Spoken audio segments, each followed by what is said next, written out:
Hello friends, welcome to దేవాంష్క diaries. ఇప్పుడు మీరు వినబోతుంది నువ్వుంటే నా జతగా స్టోరీలోని 61వ భాగం.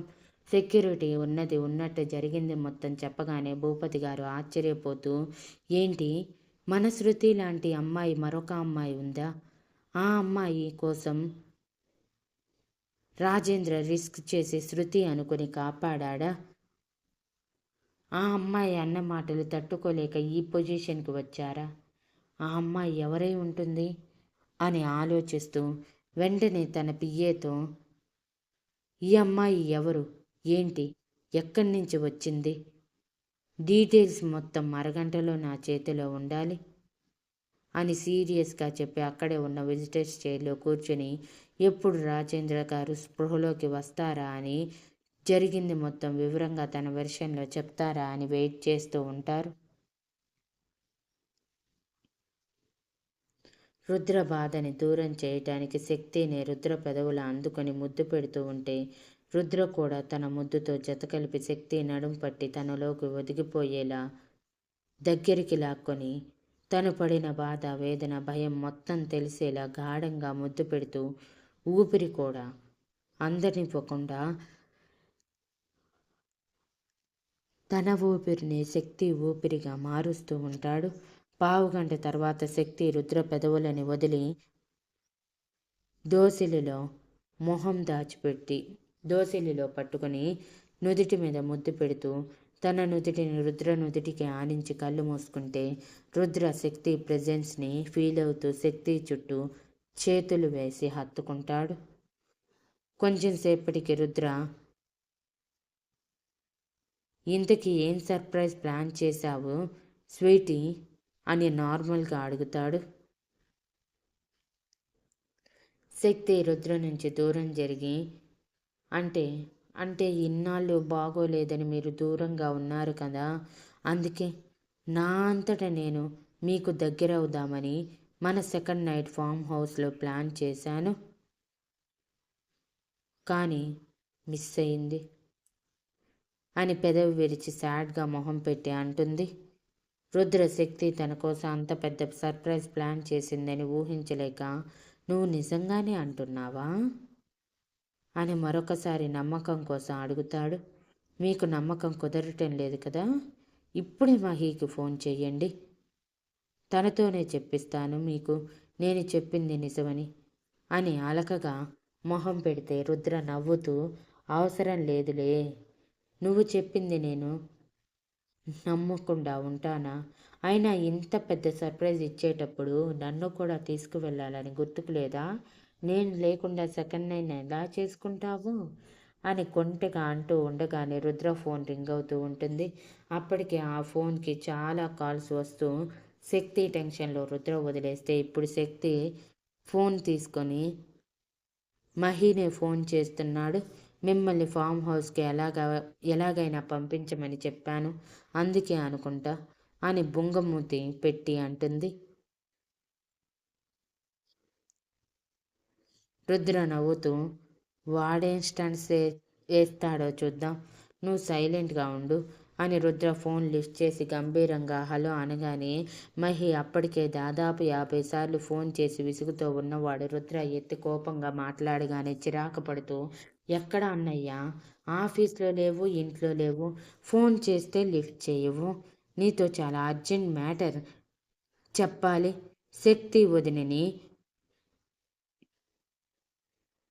అప్పటి వరకు గడగడ మాట్లాడుతున్నవాడు మధ్యలో కావాలని బ్రేక్స్ వేస్తూ రుద్రని భయపెట్టాలని ట్రై చేశాడు. పాపం రుద్ర మనసులోనే, ఆహా ఏం యాక్టింగ్ అని నవ్వుకుంటూ ఉంటే శక్తి నోటి మీద 2 చేతులు పెట్టుకుని భయంగా రుద్ర వైపు చూస్తూ మనసులో, మహి, నీకు రుద్రగారి చేతుల్లో మూడింది, ఇప్పటికే రుద్రగారు నా వల్ల చాలా సీరియస్గా ఉన్నారు, ఇప్పుడు మళ్ళీ నువ్వు నేను డేంజర్లో ఉన్నాను లాంటి మాట చెప్పావంటే ఇంటికి వచ్చాక నీ బుగ్గ బూరవటం ఖాయం అని అనుకుంటూ ఉంటుంది.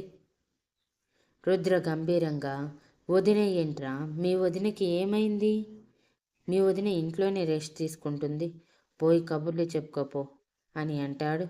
మహి తల కొట్టుకొని మనసులో, ఇంకెక్కడి వదిన, ఫామ్ హౌస్లో నీకోసమే 1000 కళ్ళతో వెయిట్ చేస్తూ ఉండుంటుంది పాపం, అని శక్తి మీద జాలి పడుతూ,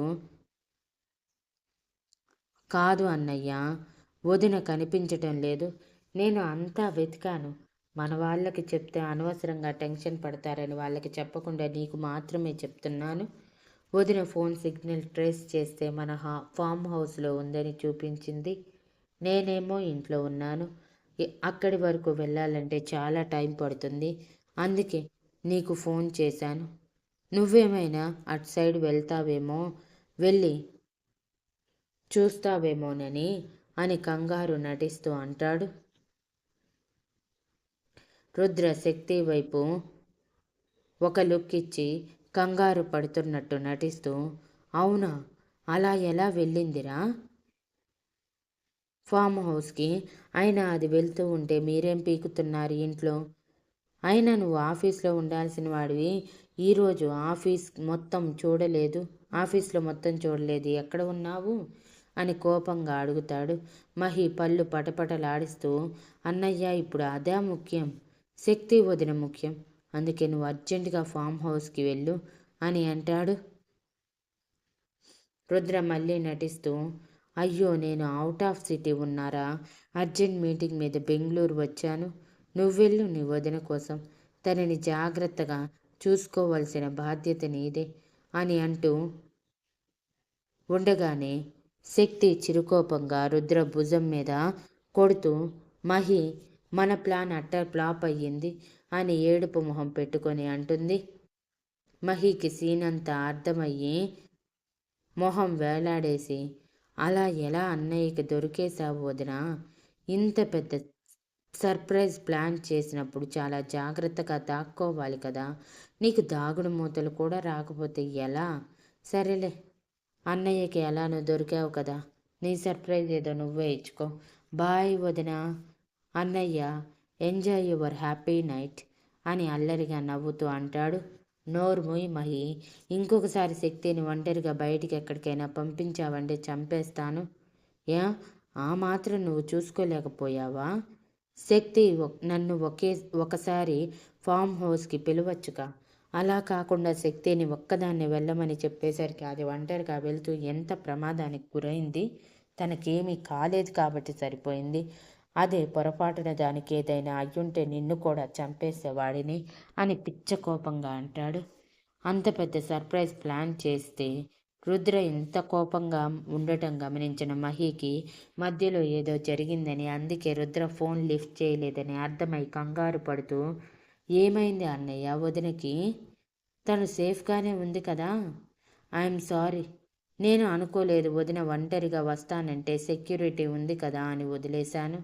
ఇంకెప్పుడు ఇలా చేయను అని అపాలజీగా అంటాడు.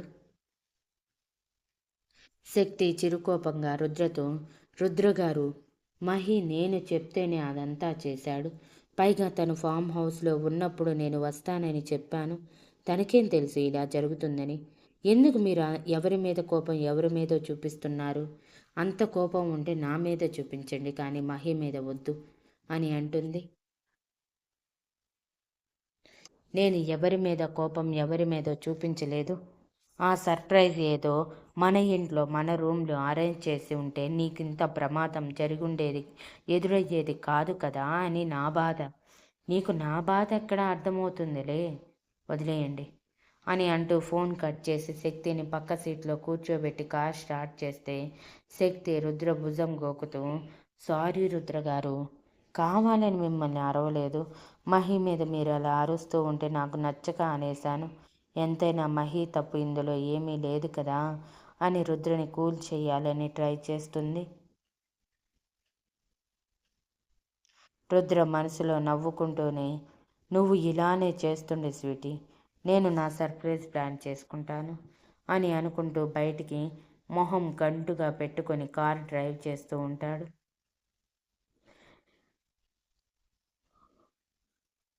ఎంతసేపు బ్రతిమలాడిన రుద్ర కొంచెం కూడా కరగకుండా బెట్టుగా అలానే ఉండేసరికి శక్తి నైట్కి ఎలాగైనా రుద్ర కోపం పోగొట్టాలని దానికి ఏమేం చెయ్యాలో ప్లాన్ చేస్తూ ఆలోచిస్తుంది.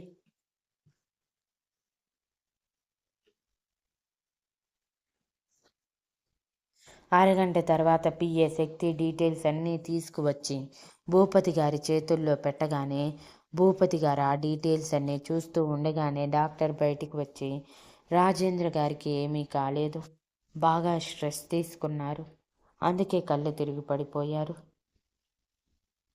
బీపీ కొంచెం డౌన్ అయ్యేసరికి ట్రీట్మెంట్కి త్వరగా రెస్పాండ్ కాక ఇంత టైం పట్టింది.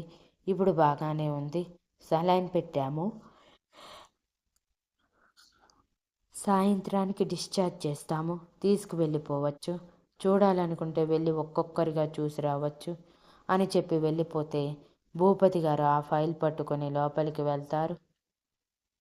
ఆయన వెనకే మిగిలిన వాళ్ళందరూ వెళ్తే భూపతి గారు రాజేంద్ర గారి పక్కన కూర్చుని, రాజేంద్ర, నేను స్ట్రైట్గా అడుగుతున్నాను, ఈరోజు నువ్వు కలిసిన అమ్మాయి నీ కూతురేనా అని అడుగుతారు. రాజేంద్ర గారికి జరిగిందంతా గుర్తుకు వచ్చి కన్నీళ్లతో తల నిలువుగా ఊపుతూ, తను నా కూతురే అనిపిస్తుంది నాన్నగారు, కానీ శృతి కాదు, తన పేరు శక్తి అంట. నాకు తెలిసి మాకు పురిట్లో పుట్టిన నా రెండో బిడ్డ అనిపిస్తుంది. సేమ్ ఒకేలా జిరాక్ కాపీలా ఉన్నారు, కానీ ఏదీ క్లారిటీ లేదు నాన్నగారు, తెలుసుకోవాలి అని శూన్యంలోకి చూస్తున్నట్టు చూస్తూ అంటారు. ఆ మాటలన్నా విన్న రాజేంద్ర గారి భార్య ఒకవైపు సంతోషం, మరోవైపు దుఃఖం ఆపుకోలేక రాజేంద్ర గారి చేతిని పట్టుకుని, మీరు చెప్పింది నిజమే కదా, మన కూతురు బ్రతికే ఉంది కదా అని ఆతృతగా అడుగుతారు. Thank you for listening and please like, share, comment and subscribe.